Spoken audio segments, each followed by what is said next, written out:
Okay friends, என்ன வீடியோவில் பார்க்க போகிறோம் அப்படின்னா மகேந்திரா 525 சர்பாஞ்ச் மாடலுங்க.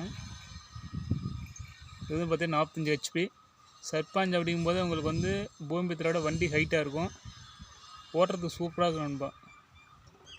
ஒரு லுக்கே தனியாக இருக்கும். நிறைய பேர் சர்பாஞ்சு விரும்புனீங்க வந்து பார்த்தீங்கன்னா நிறைய பேர் இருப்பீங்க. ஸோ அதனால் வண்டி உங்களுக்கு சர்பாஞ்சு ஓட்டுறதுக்கு ஒரு சர்பாஞ்ச் வந்து ஓட்டி பழகிட்டீங்க அப்படின்னா வண்டி உங்களுக்கு ஓட்டுறதுக்கு ஒரு ஆசையாக இருக்கும், ஒரு சூப்பராக இருக்கும். நம்ம அது வந்து பார்த்திங்கன்னா ஃபுல்லாமே லேட்டஸ்ட் மாடலாக இருக்கும். பவர் ஸ்டேரிங்கில் ஓட்டினா இன்னும் சூப்பராக இருக்கும் நம்ம வண்டியை பொறுத்த வரைக்கும். யாருக்கெல்லாம் சர்பாஞ்ச் பிடிக்கும், யாருக்கெல்லாம் பூமிபுத்திரா பிடிக்கும்னு சொல்லுவாங்க. ஆனால் மேக்ஸிமம் பார்த்தா பூமிபுத்திரா நம்ம அதிகமாக எடுக்கிறாங்க. அது என்ன ரீசன் தெரில. ஒரு 100 வண்டி பார்த்தோம்னா 70 வண்டி பார்த்திங்கன்னா பூமிபுத்திரா தான் இருக்குது. 30 வண்டி 20 வண்டி தான் பார்த்திங்கன்னா சர்பாஞ்சாக இருக்குது. என்ன ரீசன் தெரில.